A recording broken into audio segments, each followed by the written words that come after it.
Hello, kamusta tayong lahat? Nagpapasalamat ako kay Almighty Father kasi everyday, um, tinuturuan niya ako kung ano ang sasabihin ko kasi hindi ko talaga alam kung ano ang sasabihin ko. So, babasahan ko kayo ng Bible at pwede rin kayo magbasa on your own. Through the power of the Holy Spirit, maintindihan natin ang Bible. I-ask natin ang guidance ni Almighty Father for us to understand what He wants to convey to us. No? You can do that on your own. You can read the Bible also if you don't want to watch YouTube. Pero ako kasi, God placed in my heart to read to you the Bible, whether you like it or not. At saka, nagpapasalamat ako kay Almighty Father kasi naiintindihan ko itong salita niya. Pinapaintindi niya sa akin. And I want to share it to you. At kung naiintindihan din nyo, mabuti naman kasi naiintindihan natin yung salita ni Almighty Father. At kung naiintindihan natin, may responsibility tayo to share it to other people.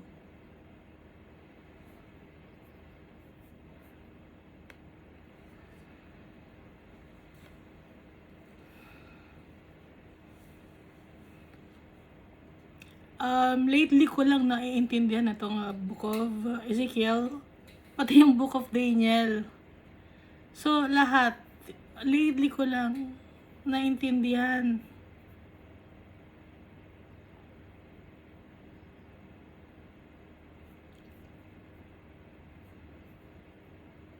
Kaya nagpapasalamat ako kay Almighty Father. At saka nagpapasalamat din ako kay Jesus Christ. Kasi faithful siya kay Almighty Father. Sinunod niya si Almighty Father. At dahil sa sinunod niya si Almighty Father, mahal na mahal niya si Almighty Father,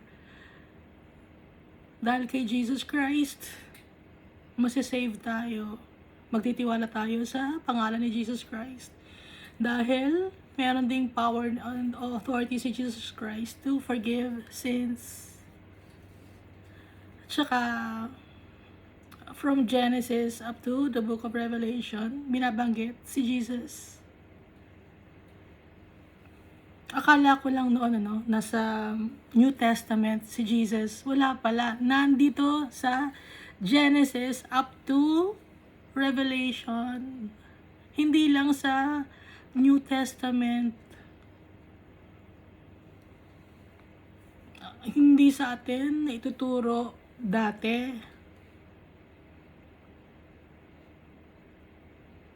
Hindi ko alam kung bakit hindi sa atin na ituturo dati.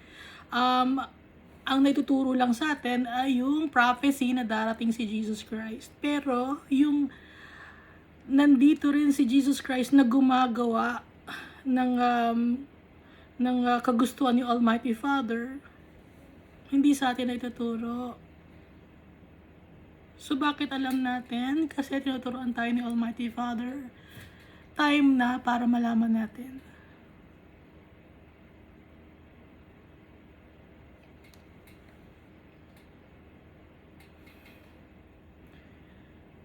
Kasi up to now, may mga tao na ayaw maniwala kay Jesus Christ.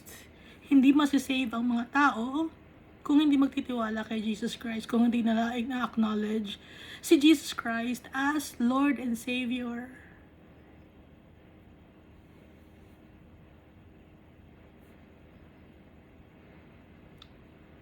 Si Jesus Christ ang the best offering dahil kahit minsan hindi siya nagkasala. He never committed any sins. So, si Jesus is pure and holy like our Father.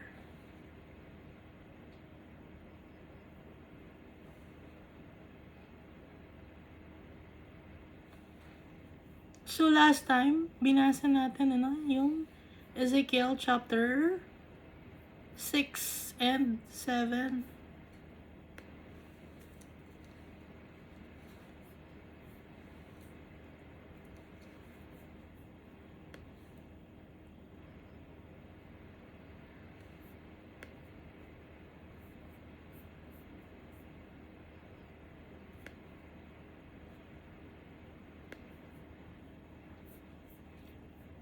So dito binabanggit yung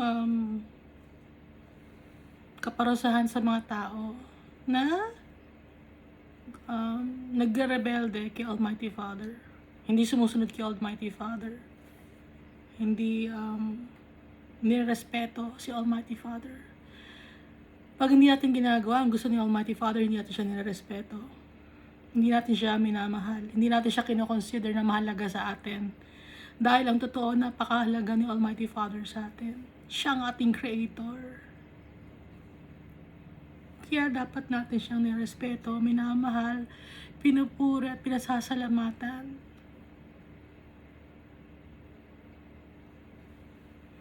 Dahil sa ngayon lahat ng nakikita natin, gawa ni Almighty Father. Gawa tayo ni Almighty Father. Yung mundo na to, gawa ni Almighty Father. Pati na yung heaven, gawa rin ni Almighty Father lahat. Ngayon, kung may tanong kayo kung paano ginawa ang heaven, pag nasa heaven tayo, saka natin itatanong kay Almighty Father.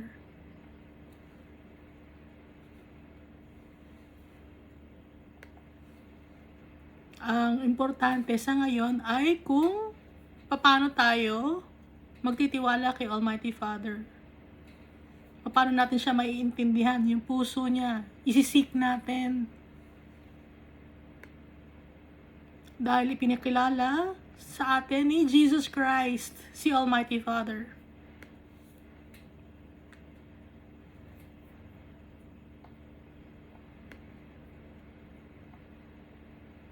Kaya habang mahanap pa natin si Almighty Father,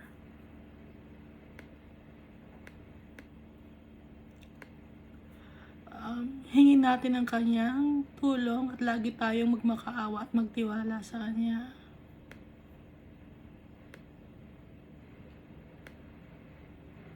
So yung i-recap natin, nasa rin ako sa Revelation.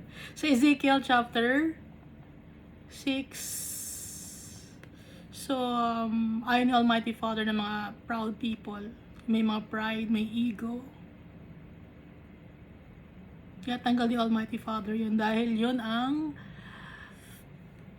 nagkukos sa atin para magkasala tayo, nagyayabang tayo, nagkakaroon tayo ng gusto natin lagi, entitled tayo. May pride yun.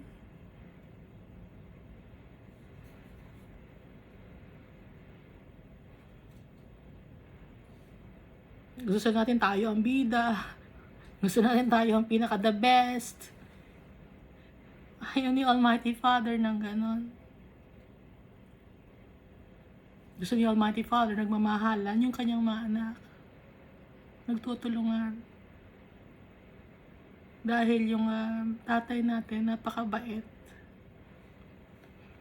Dapat manahin natin yung ugali niya.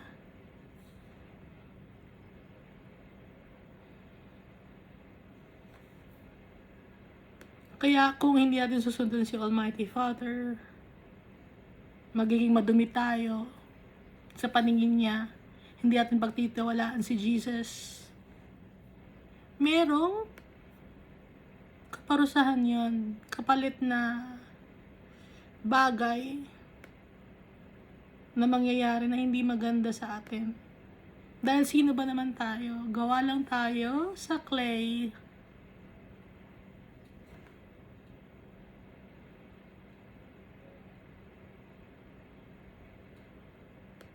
Alam niyo yung kasabihan na yung kalabaw na mayroong langaw na dumapo sa kanya, akala tuloy ng langaw mas malaki pa siya sa kalabaw kasi mas mataas siya sa kalabaw, no?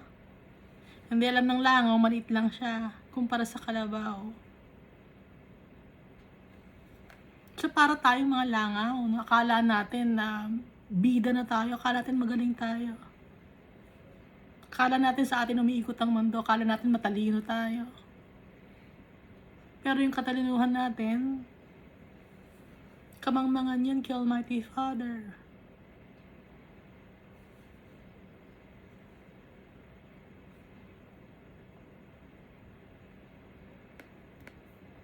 Kaya si Almighty Father, bibigyan niya ng justice yung sarili niya at bibigyan din niya ng justice yung mga tao na sinaktan at hindi pinagtiwalaan ng mga tao. I-avenge ni Almighty Father yung sarili niya. Dahil binabaliwala siya ng mga tao. Binabastos siya. Matagal na nagtitiis si Almighty Father. Slow to anger siya, pero darating yung time na kailangan na bigyan ng leksyon yung mga tao na hindi rumerespeto kay Almighty Father. Very loving si Almighty Father. Kaya nga patient siya ang haba ng panahon na inaantay niya na lumapit tayo sa Kanya. Pero kung makita ni Almighty Father na hindi talaga lalapit sa Kanya ang mga tao, makukuha ng mga tao ang bagay na hindi maganda. Dahil walang may pagmamalaki ang mga tao. Tayo, wala tayong may pagmamalaki.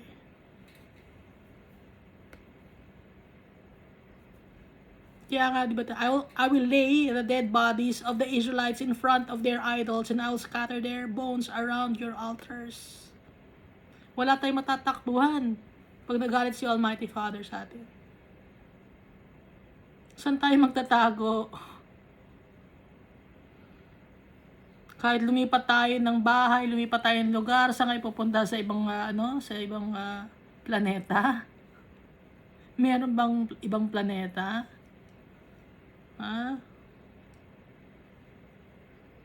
I-check nyo yung Bible patungkol dun, Kasi si Satan, lagi tayong niloloko.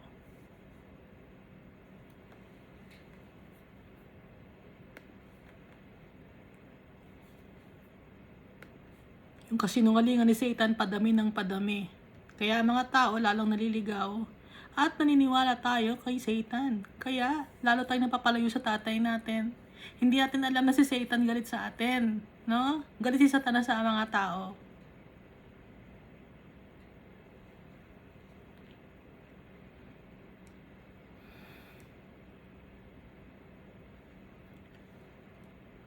Si Satan, gusto niyang sakupin ang heaven.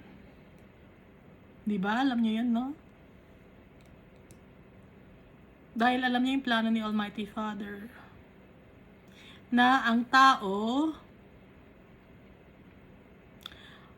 ay mas magiging angat sa mga angels dahil pabababain ni Almighty Father si Jesus Christ sa mundo para i-save tayo at yun ang magiging dahilan para magkaroon tayo ng inheritance. Ngayon si Satan nainggit siya, hindi siya papayag na mas maging angat sa kanya ang mga tao. Hindi rin siya papayag na nagro-rule si Almighty Father at saka si Jesus in heaven. Kaya sinisira niya ang tao.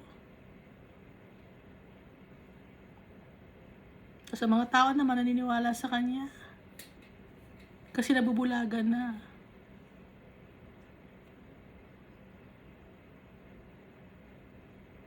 Tinitwist ni Satan ang mga salita ni Almighty Father. Yung pagiging gising, no? Yung pagiging woke.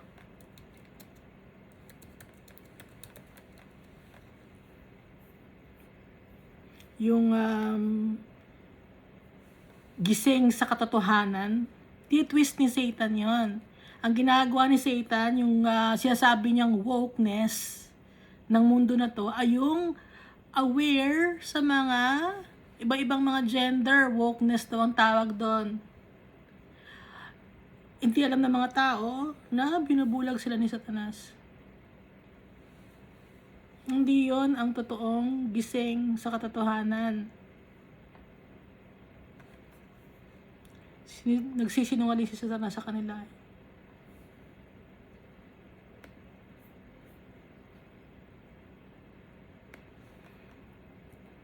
At marami ng mga prophets na pinadala si Almighty Father na hindi pinaniniwalaan ng tao. Kahit si Jesus dumating, hindi rin pinaniniwalaan ng tao.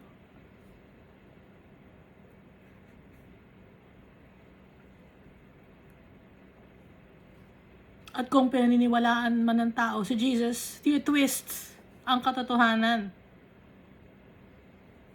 Pinapervert ang mga katuruan ni Almighty Father at ni Jesus Christ. Ginagawang mali ang tama at yung tama ginagawang mali.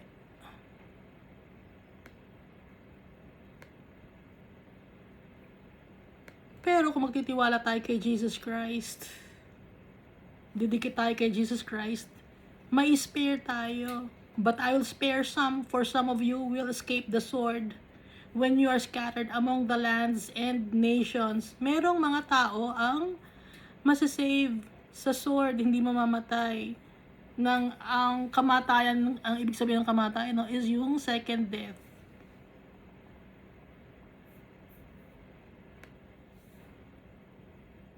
Dahil yung soul naman talaga natin, hindi namamatay. Yung body lang natin ang nagde-deteriorate. Perfect ang pagkakagawa sa atin ni Almighty Father. Nagde-deteriorate lang dahil sa pride na nagawa ni Eva at sinunod naman ni Adan. Yung si Eva. So dati pantay ang babae at lalaki. Naging subordinate na lang ang babae. Dahil unang nagkasala ang babae.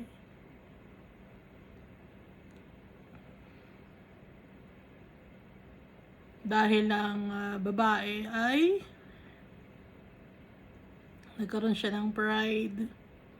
Ginusto niya na maging matalino. Hindi siya nagtiwala sa sinasabi ni Almighty Father. Kaya hanggang ngayon, na-experience natin yung curse. Para sa mga babae. At yung mga lalaki may curse din. Ano yung curse sa lalaki? Nagtatrabaho, di ba? Nagtatrabaho. Hindi kakain hanggang nagtatrabaho. Ang babae naman ng curse sa kanila ay yung monthly period at saka yung kasi kasali sa monthly period yung pag anak, may hirapan ng mga anak ang babae. Yun ang isa sa mga curse sa babae.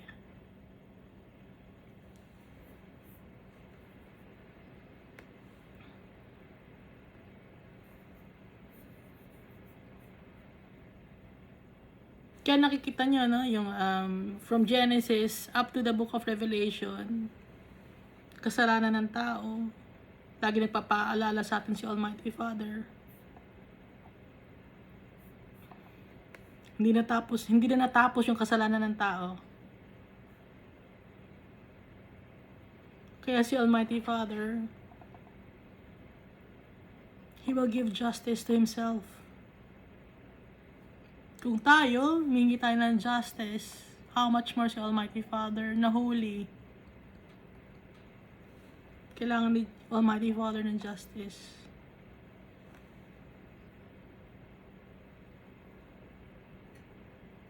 At si Almighty Father, hindi lang siya nagte-threat, hindi lang siya nagbabanta, kundi gagawin niya ang mga bagay na sinasabi niya. Pag sinabi ni Almighty Father na magpapadala siya ng calamities, magpapadala siya.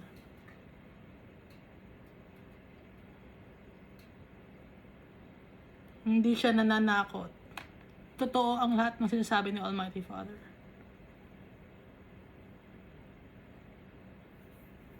Walang makakaligtas sa galit ni Almighty Father.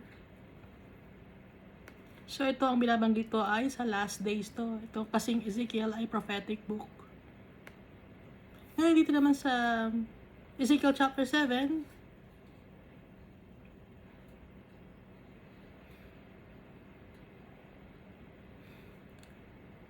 nakakatakot basahin, ano? Natatakot ba kayong basahin? Na nata-trouble din ako pag binabasa ko, no? Pero ito yung katotohanan na kailangan nating malaman. Kailangan maging aware tayo. Hindi to nilalagay lang sa Bible para baliwalain. Kasi ito ay warning for us. Hindi to drawing lang na hindi gagawin ni Almighty Father yung kasi ano siya, God of love siya. Oo, God of love. Si Almighty Father. Pero bibigyan ni Almighty Father din ng justice yung sarili niya. Pati na rin yung mga tao na nasaktan or yung mga saints. Alam niyo pag sinabing saints, no? Yung mga taong pinatay or pinarusahan or sinaktan ng dahil sa pag-share ng Word of God. Dahil sa pagsunod kay Almighty Father, pinapatay. May mga taong ganun, no? Hindi lang nung sa Old Testament, hindi lang sa New Testament, kundi nung 1000 AD, 2000 AD, 3000 AD, yearly, maraming pinapatay. Simula pa noon, mga bagong mga nung early Christians, marami na. Gagaya ng mga apostles.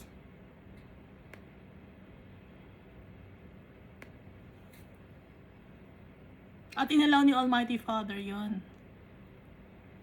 Hindi gusto ni Almighty Father, pero inalaw niya na mangyari yon. Para ipakita sa atin na may mga tao na faithful kay Almighty Father. Kahit na patayin sila, hindi sila matatakot. Dahil alam nila na buhay si Almighty Father, alam nila na buhay si Jesus Christ at nagtitiwala sila. Nakita na nila yung glory ni Almighty Father. Nakita na nila yung glory ni Jesus Christ. Kaya tayo, nagtitiwala din tayo kay Almighty Father at kay Jesus Christ dahil nakita na natin na example na nangyari sa mga apostles, nangyari sa mga saints, nangyari kay Jesus. Nakita na natin yung example na binigay ni Jesus Christ, na nabuhay si Jesus Christ. Kahit pinatay siya, inaway siya, he was persecuted, naramdaman niya na parang uod na siya sa liit, sa tingin niya ng maliit na sa sarili niya, parang uod na tingin niya sa sarili niya. Dahil sa gumagawa siya ng tama at mahal na mahal na si Almighty Father, never siya nagkasala. Kaya may pananampalataya tayo kay Jesus Christ. Na darating ang time na makakasama natin sila in heaven. True treasure, Almighty Father and Jesus Christ. Yung inheritance natin. Kaya para hindi tayo masama sa galit ni Almighty Father, lagi tayong magpe-pray at magbabasa ng Bible.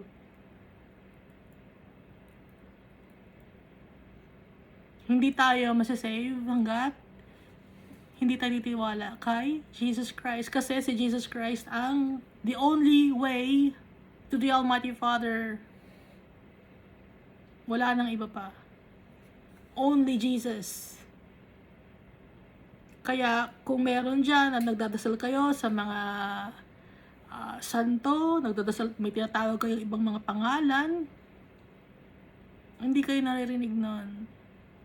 Sorry, hindi kayo naririnig nun. Ang makakatinig sa atin, sa mga dasal natin, si Jesus Christ, si Almighty Father.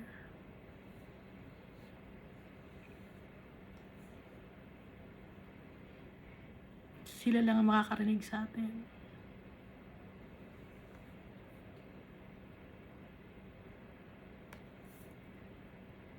Kaya yung plague and famine, ma-experience to ng mga tao. Baka sabihin niyo, hindi tapos na yan. Yan yung sa Old Testament, nahirapan na yung mga Israelites. Hindi.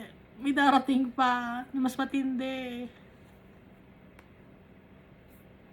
So ngayon, basahin natin yung Ezekiel chapter 8. New King James Version. And it came to pass in the 6th year, in the 6th month, on the 5th day of the month. I-check nyo na kung anong ano to, no? Date to, di ba? Sa ika-6 year, ng ika-6 month. Hindi to June, Hindi to June, kasi 6 month eh. Kasi ang titignan natin na calendar ay yung Hebrew calendar. Hindi yung Gregorian calendar. On the 5th day of the month,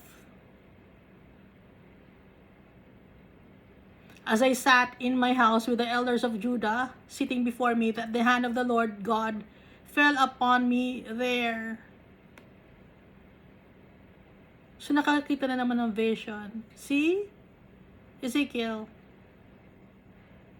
Then I looked, and there was a likeness like the appearance of fire from the appearance of his waist and downward. Nakita na naman niya si Almighty Father. Pero hindi yung face, yung appearance lang, yung shape lang, yung ningning. From the appearance of his waist and downward, fire. And from his waist and upward, like the appearance of brightness, like the color of amber. Sobrang ningning, sobrang liwanag. Gintong, makinang na ginto.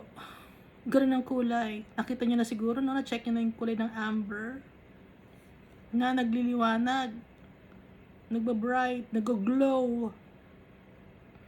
He stretched out the form of a hand and took me by a lock of my hair.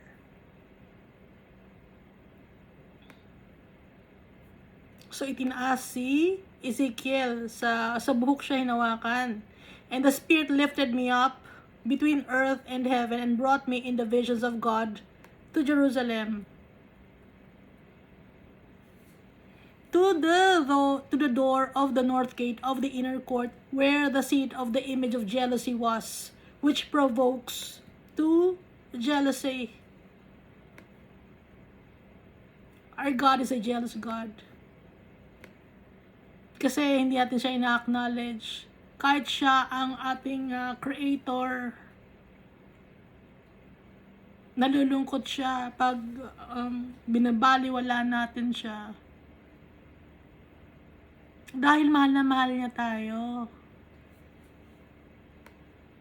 Sa kanya galing lahat kung ano ang meron tayo. Tapos hindi natin siya papansin, hindi natin siya ina-acknowledge. Anong klaseng tao tayo? Anong klase tayong mga anak? And behold, the glory of the God of Israel was there, like the vision that I saw in the plain. So nakita na naman ni Ezekiel yung vision. Ni Almighty Father, gaya na nakita niya sa Shebar. Then he said to me, Son of man, lift your eyes now toward the north. Itaas mo yung mga mata, tingnan mo ang north.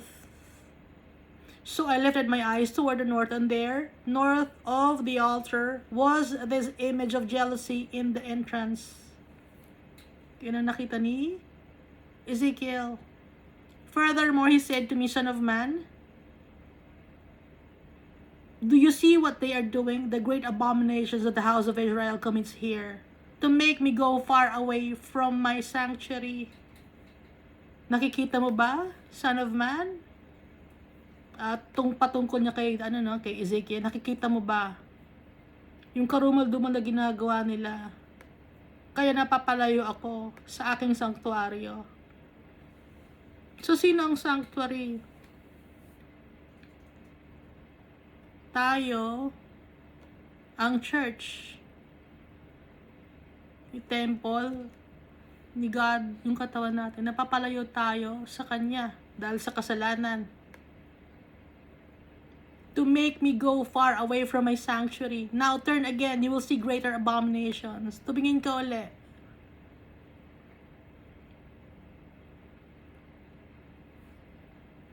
Mas makakakita ka pa ng kapangitan or detestable things. So he brought me to the door of the court, and when I looked, there was a hole in the wall. May buta sa wall. Then he said to me, Son of man, dig into the wall. And when I dug into the wall, there was a door. So napaghukay niya sa wall, kasi nakakita siya ng wall na may butas. Ngayon, sa vision niya, nagdig siya. Hinukay niya yung wall. At dun sa wall na pagka nung malaki na yung butas ng wall, nakakita siya ng door.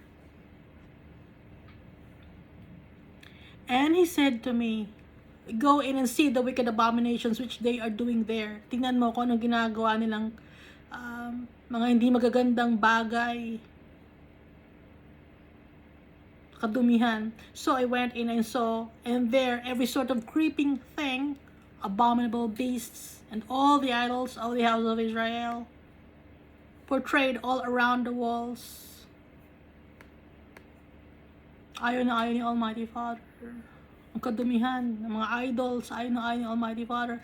Nabanggitan natin dati, no? Yung mga idols, hindi lang yun yung mga graven image, kundi yun yung mga bagay na pinapahalagahan natin na hindi importante. Kayamanan sa mundo, mga material things,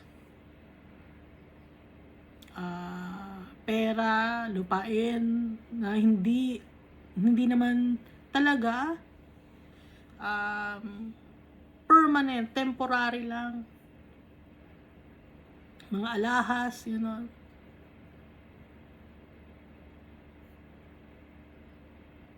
Every sort of creeping thing. Mga bagay na ginagawang mga kadumihan, mga kasalanan. Pati tao pwede maging idol, di ba? Pati yung way of life mo, gusto mo na maging addict sa kung ano man ang nahuhumaling ka.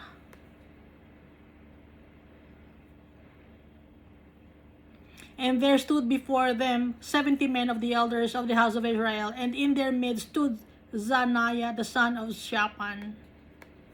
70 men of the elders. Each man had a censer in his hand, and a thick cloud of incense went up. Then he said to me, Son of man, have you seen what the elders of the house of Israel do in the dark? Every man in the room of his idols, for they say, the Lord does not see us, the Lord has forsaken the land. So nakita ni Ezekiel 70 men of the elders of the house of Israel. Alam naman natin, pag sinabing 70, nandun yung 7, complete, no? Complete yung kasalanan ng mga tao. Yung kanilang mga ginagawa na hindi magaganda, lahat na, kompleto na. Hindi katanggap-tanggap kay Almighty Father. Yung kompletong kasalanan, lahat na nandun na, halo-halo na. At sinasabi ng mga tao na yon na nagkakasala kay Almighty Father, hindi tayo nakikita ng Diyos. Iniwan niya na tayo at pwede tayo magtago. And he said to me, turn again and you will see greater abominations that they are doing. So he brought me to the door of the north gate of the Lord's house, and to my dismay, women were sitting there weeping for Tammuz. Kilala niyo si Tammuz? Sabi ni Almighty Father, tumingin ka pa. Mas karumal-dumal makikita mo. Sa North Gate. Nandun, nalungkot si Ezekiel. Nakita niya dun mga babae. Sitting there, weeping for Tammuz. Sino si Tammuz?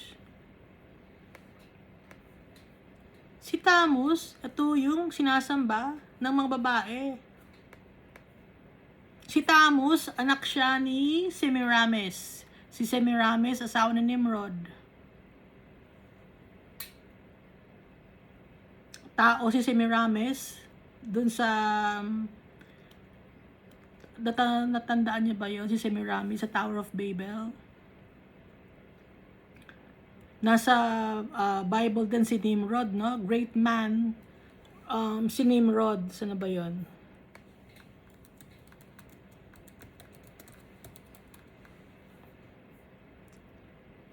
Genesis 10:8-12. As the first on earth to be a mighty man.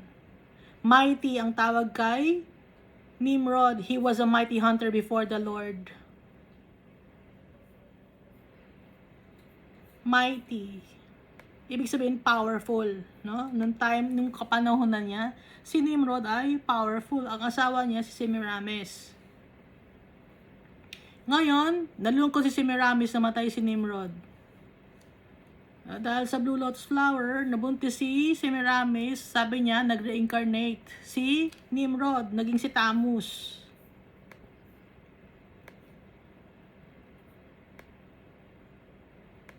Si Semiramis, siya rin si Isis na sinasamba sa Egypt. Okay? So, si Semiramis, lahat ng religion, nandun si Semiramis. Naintindihan niya ba ako? Lahat ng religion na alam ninyo ngayon, magbanggit kayo ng kahit na anong religion, iba ang pangalan niya, pero siya si Semiramis. Sinasamba siya ng mga tao hanggang ngayon. Siya din yung si Asheroth, Asher, siya rin yun. Queen of Heaven, siya rin yun, si Semiramis. Na nakalagay dito sa na detestable. Ayaw na ayaw ni Almighty Father. Kino-consider na Queen of Heaven ng mga tao sa Old Testament na up to now, kino-consider nila na Queen of Heaven pa rin, pero iniiba nila ang pangalan, hindi si Semiramis.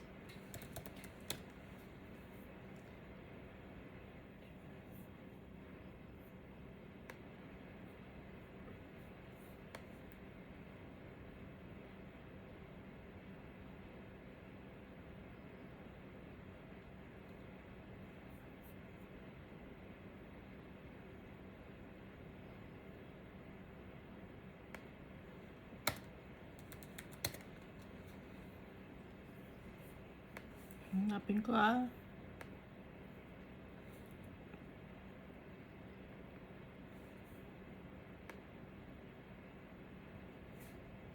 Nasa Book of Jeremiah.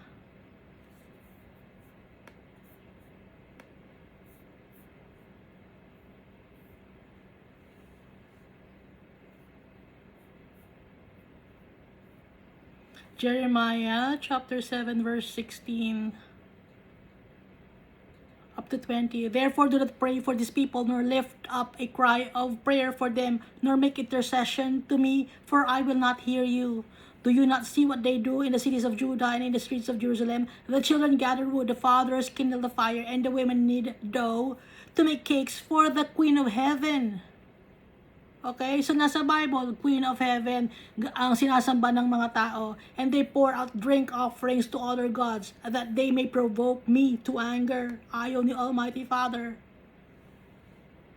Queen of Heaven, ayaw ni Almighty Father. Galit si Almighty Father. Do they provoke me to anger, says the Lord? Do they provoke themselves to the shame of their own faces? Therefore, thus says the Lord God, behold,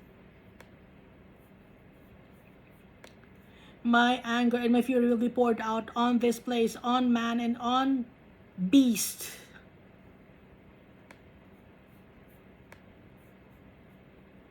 Ngayon, yung Queen of Heaven na si Semiramis, meron siyang anak, si Tammuz yon.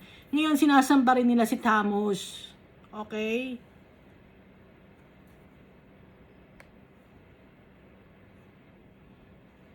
Kaya yung kung akala nyo na yung Queen of Heaven, may binabanggit kayong Queen of Heaven dyan, alam ko meron kayong binabanggit na Queen of Heaven, walang Queen of Heaven. Galit si Almighty Father sa Queen of Heaven. Nakalagay sa Book of Jeremiah. Basahin natin, magbabasa kasi tayo ng Bible. Ha?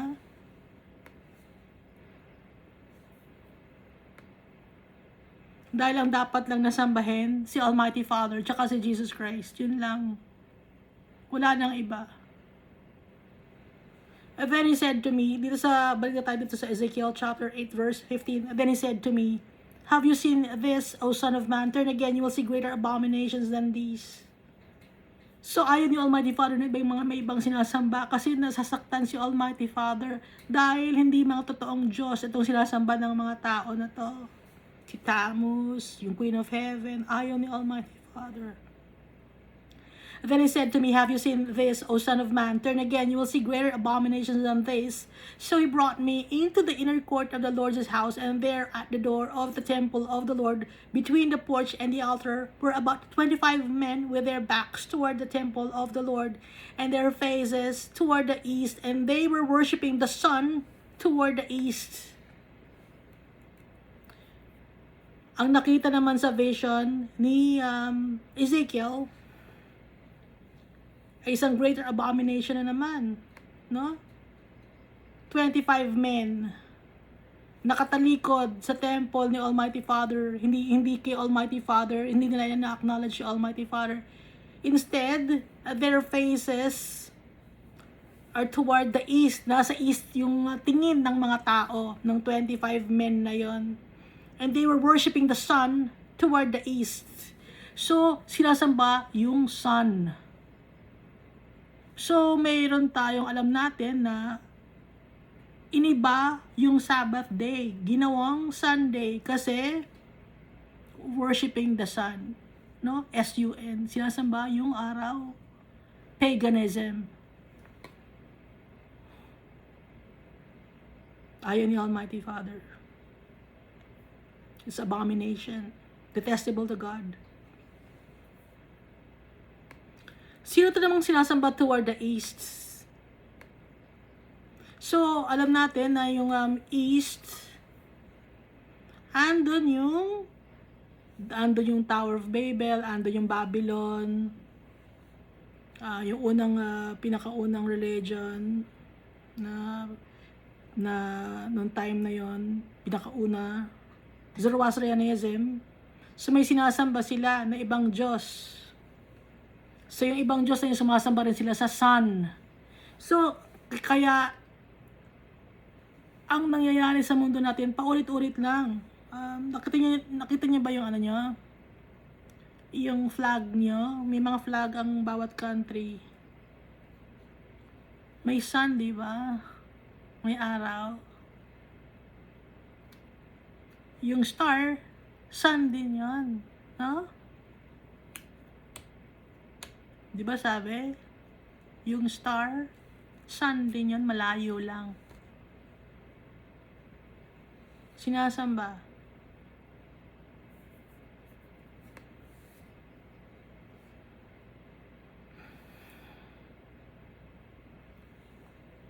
Kaya nga ginawang Sunday yung pahinga ng mga tao kasi sumasamba sa sun. Iniba ng tao. Kailan iniba yon? Ng Roman Empire. Sana nakikita ninyo ang ibig sabihin. And he said to me, verse 17, have you seen this, O Son of Man? Is it a trivial thing to the house of Judah to commit the abominations which they commit here? For they have filled the land with violence. Nag-aaway-away sila. Then they have returned to provoke me to anger. Kung sino-sino ang sinasamba. Tapos nag-aaway-away. Tapos ginagalit nila si Almighty Father. Indeed, they put the branch to their nose. Therefore, I will also act in my fury. Kung gano'n ang ginagawa nila, na binabastos nila ako.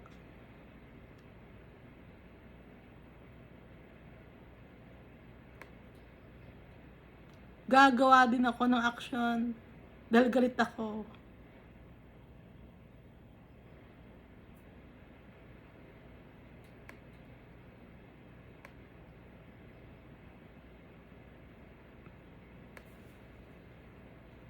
My eye will not spare, nor will I have pity. Yung mata ko, sabi ni Almighty Father, hindi ako maawa. And though they cry in my ears with a loud voice, I will not hear them. Kahit na mag-iiyak pa sila, hindi ko sila papakinggan. Sabi ni Almighty Father. Dahil sobra ng kabastusan ang ginagawa nila sa akin. Siyempre, gagawa ako ng aksyon. Dahil sa kabastusan, sa kadumihan, sa abomination na ginagawa nila ng mga tao sa akin. Napagmahal si Almighty Father. Pero siya ang creator natin. Binabastos natin siya. Kaya, bibigay niya sa atin yung karapat-dapat dahil nga sa kabastusan natin, kadumihan natin.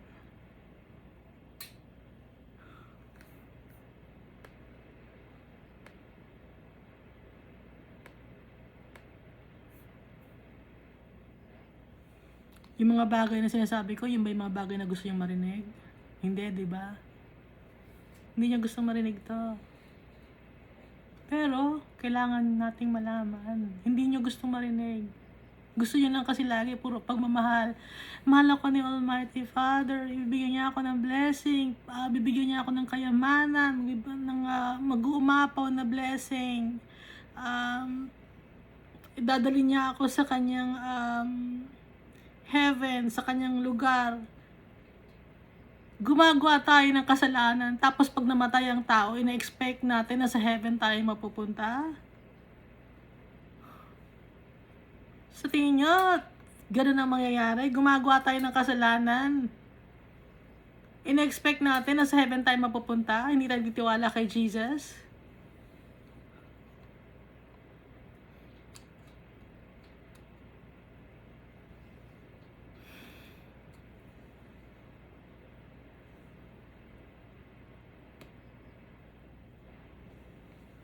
Gumagawa tayo ng kadumihan, ng kasinungalingan, nang-aabuso tayo ng kapwa-tao natin. Tapos expect natin na pag namatay sa heaven, ang punta ng tao.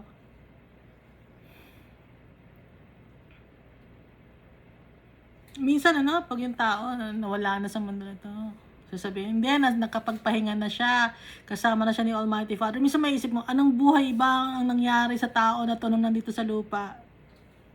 Nagtiwala ba siya kay Jesus Christ? Pero para lang mapacify natin yung mga naiwan ng mga tao, sasabihin natin, hindi na sa heaven yun. Para lang mapacify. Hindi natin masabing, hindi nasa impyerno siya kasi siya eh. Di ba sinungaling yan? Nang-aabuso ng mga tao yan eh. Nanloloko yan sa business. Ang laki ng tubo niyan. Kung magpautang, halos magpakamatay yung mga tao dahil nga sa laki ng tubo, hindi makabayad sa kanya. Tapos i-expect natin yung tao na yun nasa heaven. Nasa heaven siya kung nakahingi siya ng tawad kay Jesus Christ, siya kay Almighty Father. Pero kung hindi, wala siya sa heaven.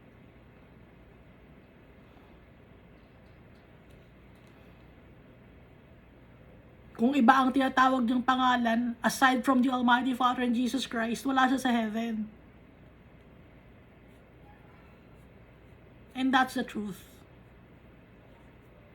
Dahil makakapunta lang tayo sa heaven dahil kay Jesus Christ. Ngayon, kung hindi tayo magtitiwala kay Jesus Christ, wala, hindi mapupunta sa heaven. Nagkakaintindihan naman tayo, di ba? Maliwanag ng pagkakasalita ako, Tagalog naman At hindi ito ang mga bagay na gusto yung marinig.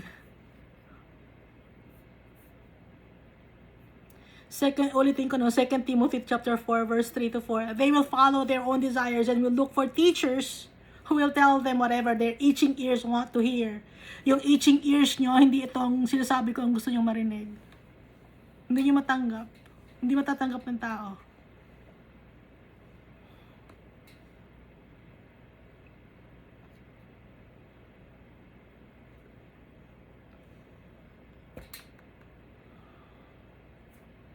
Maraming magagalit. Pero mas takot ako, kung magalit sa akin yung tatay ko. So Almighty Father, mas takot ako. Hindi ako takot sa tao. Magagalit ang tao sa akin dahil sa sinasabi ko.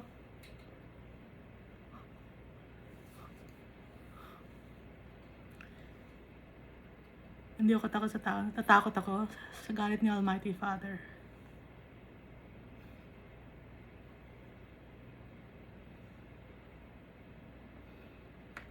Ang gusto lang kasi marinig ng mga tao, yung yung ma-motivate ang mga tao na mabuhay, ma-motivate na hindi mahal ka, kahit tanggap ka. Gusto ng tao yan. Their itching ears want to, tanggap ako. Kahit okay lang pala kay Almighty Father. Hindi okay kay Almighty Father. Alam niyo ibig sabihin na okay, no? Okay came from the word all correct. Hindi all correct kay Almighty Father yun. Hindi yun correct, hindi yun righteous. Hindi yun right, hindi yun correct. Correct, right, righteous. Hindi yun righteous. Yung ginagawa natin na sumasamba tayo sa kung sino-sino, kung saan-saan. Binibigyan natin ng importansya, yung mga bagay na, mga material things.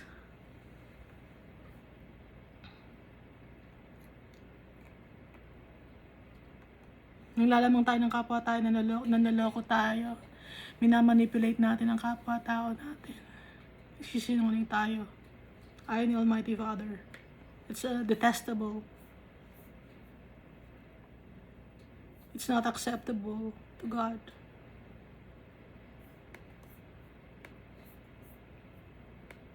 Kaya ang gagawin ng Almighty Father, gagawa siya ng action.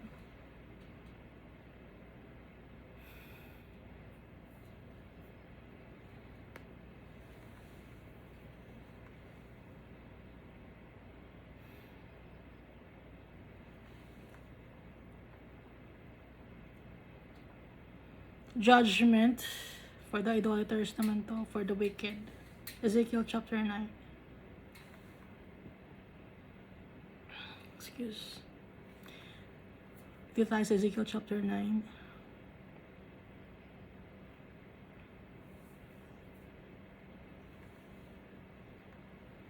Struggle din ako, no? Nahihirapan din ako. Kala niya kayo na nahihirapan. Nahihirapan ako magbasa ng Bible. Ha?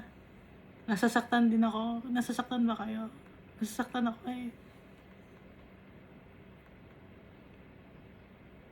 Nasasaktan ako para sa tao. Nasasaktan ako para kay Almighty Father.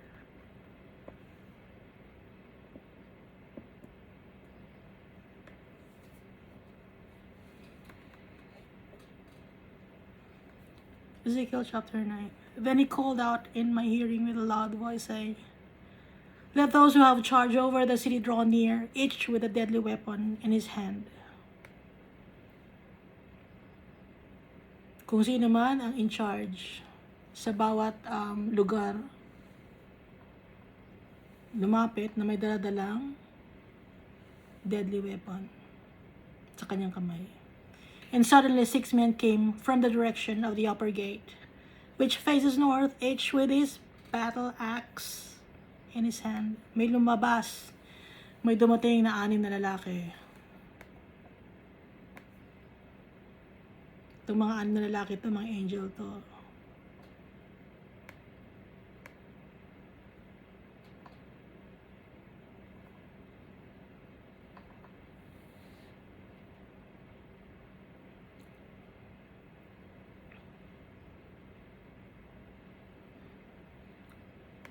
Except isa, sa 6 na lalaki na dumating, merong isa sa 6 na lalaki.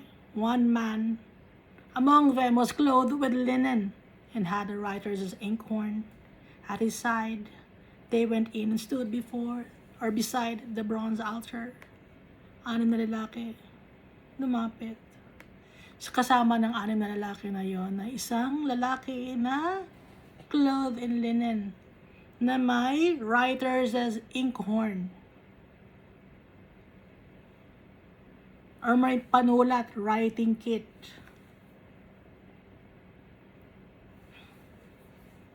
Bakit may panulat yung man clothed in linen? Alam naman natin na yung man clothed in linen si Jesus to.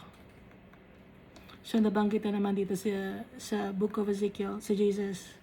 Sa Book of Daniel, nandun si Jesus. Dito rin sa Book of Ezekiel, si Jesus. Kaya bawat book, nandun si Jesus.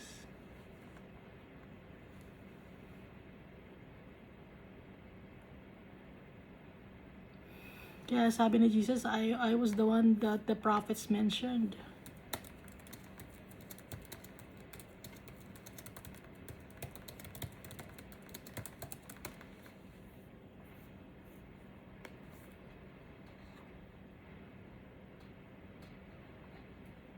Saan niya bang verse yun?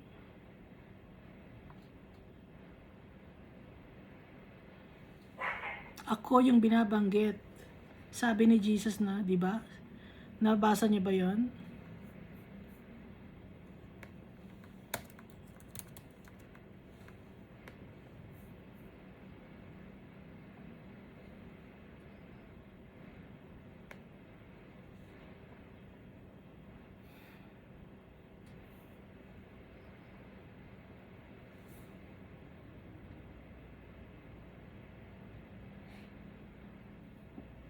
Then he said, when I was with you before, I told you that everything written about me in the law of Moses, in the prophets, and in the Psalms must be fulfilled.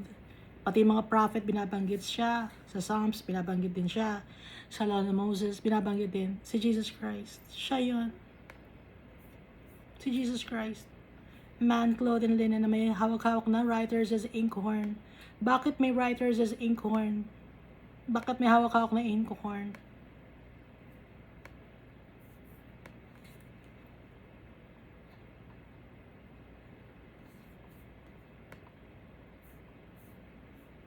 Revelation chapter 21, verse 27. Nothing impure will ever enter it, nor will anyone who does what is shameful or deceitful, but only those whose names are written in the Lamb's book of life. So si Jesus, sinusulat. May book si Jesus. Lamb's book of life. Kaya may binanggit dito na may daladalang inkhorn. Writers as inkhorn. Kasi si Jesus, naglilista. Meron siyang Lamb's Book of Life. Naintindihan na natin, ano? Kaya may inkhorn na daladalang lalaki. Man clothed in linen. Si Jesus to. Meron siyang Lamb's Book of Life. Nakalista doon. Yung mga names na mga masasave, yung mga names sa mga taong naniniwala sa Kanya. Naniniwala sa Kanya. To Jesus Christ, yung Savior natin.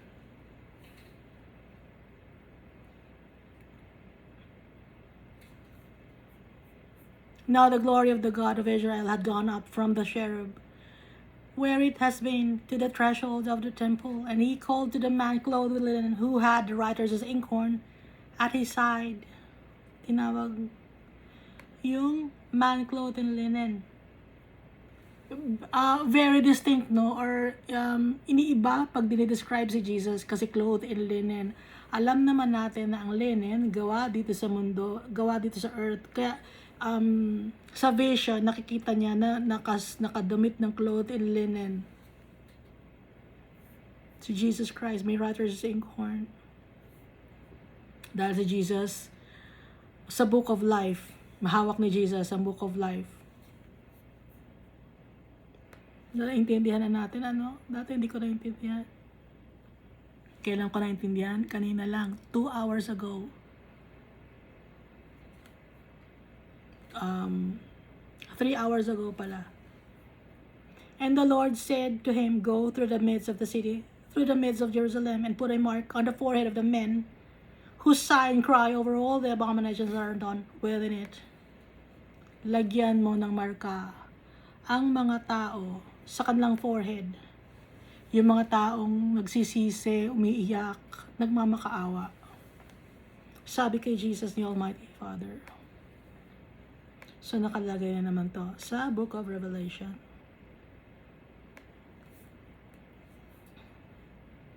Revelation chapter 22. No longer will there be any curse. The throne of God and of the Lamb will be in the city, and his servants will serve him. They will see his face, and his name will be on their foreheads.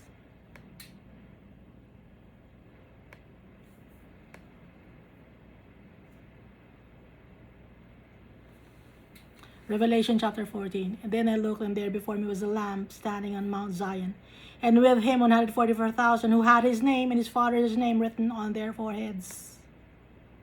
So, itong prophecy ni Ezekiel, kung itutugma mo sa Book of Revelation tsaka sa Book of Daniel, sumasakto sila. Paano bang explain sumasakto? Ipatong mo yung binabanggit ni Ezekiel sa binabanggit ni Daniel, sa binabanggit ni John the Beloved dito sa Revelation. Sakto sila. Ano siya, nagme-merge sila.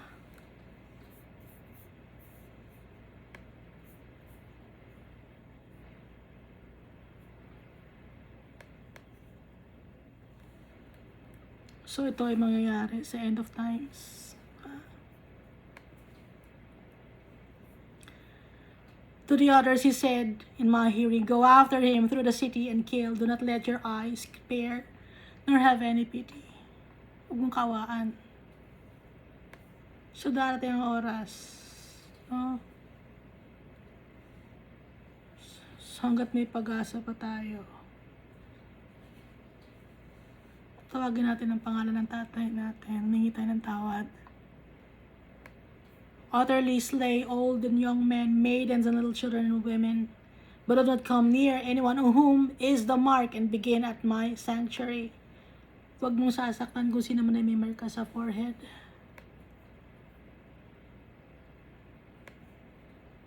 Utos ni Almighty Father kay Jesus.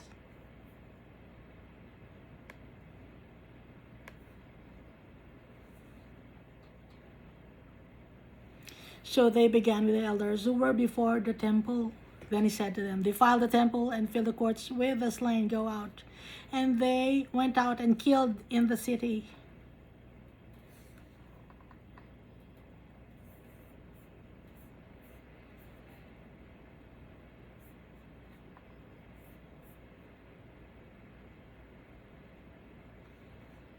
Kung gusto niyo ulitin basahin yung Book of Revelation, nagme-mesh siya or sumasakto siya dito sa prophecy ni Ezekiel, sa vision ni Ezekiel, sa vision ni Daniel. So it was that while they were killing them, I was left alone, and I fell on my face and cried out and said, Lord God, will you destroy all the remnant of Israel in pouring out your fury on Jerusalem? Then he said to me, the iniquity of the house of Jerusalem, the iniquity of the house of Israel and Judah is exceedingly great. Sobra na yung kasalanan. Israel and Judah. Sobra na ang kasalanan ng mga Gentiles. Sobra na ang kasalanan ng mga chosen people at ng mga iba pang mga tao sa buong mundo. And the land is full of bloodshed, and the city full of perversity. For they say, the Lord is forsaken the land, and the Lord does not see. Sinasabi nila na walang Diyos, mga tao. Sinasabi nila na myth lang si Almighty Father. Kaya sinasabi dito, the Lord was forsaken the land, and the Lord does not see. Kasi nga, hindi sila naniniwala kay Almighty Father. And as for me also, my eye will neither spare, nor will I have pity, but I will recompense their deeds on their own head. Kung ano yung mga ginawa nila, ibibigay ko sa kanila. Kung ano ang karapat dapat sa kanila, bibigay ko sa kanila kung anong karapat dapat. Just then the man clothed with linen, who had a who had an inkhorn at his side, reported back and said, I have done as you commanded me.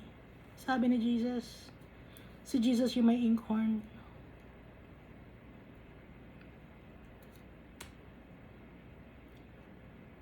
Faithful and true si Jesus Christ. Sinusunod niya si Almighty Father. Kaya nga sinabi ni Jesus, the Father and I are one. Dahil lahat ng utos ni Almighty Father, gagawin ni Jesus. Kaya masaya-masaya si Almighty Father kay Jesus Christ. Kaya binigyan ni Almighty Father si Jesus Christ ng power and authority. At yung kingdom ni Jesus Christ, it will never end. It will last forever.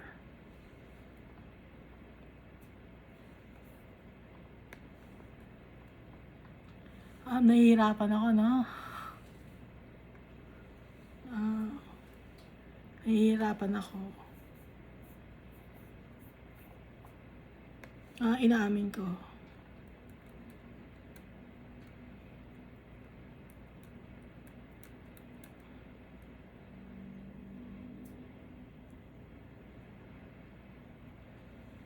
Dahil pag dumating yung end of times, napakahirap.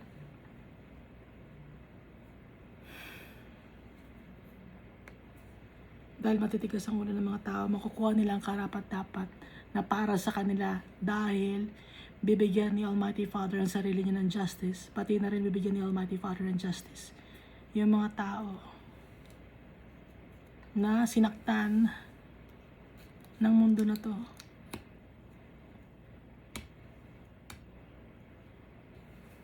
At hindi ko ito naintindihan 3 hours ago. Sabi ko kay Almighty Father, Lord, hindi ko na naman alam kung ano sasabihin ko. Sabi ko Almighty, talagang hindi mo alam. Anak, talagang hindi mo alam. Tuturuan kita. Sabihin mo.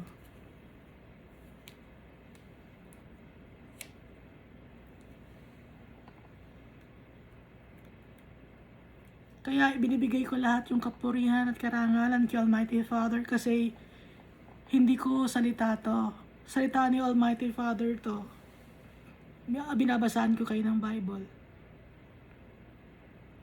Ipino-point out ko lang sa inyo. Ito yung sinasabi ito si Jesus Christ. Ito yung sa Book of Revelation. Ipino-point out ko lang kasi baka hindi yun nakikita. Pero kung nakikita nyo, thank God, nakikita nyo, pare-pareho tayo na naiintindihan natin.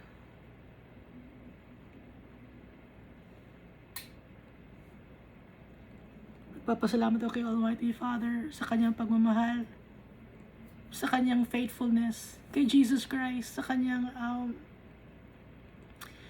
sakripisyo sa atin at pagmamahal, punong-puno na pagmamahal. Thank you, and God loves us all so much.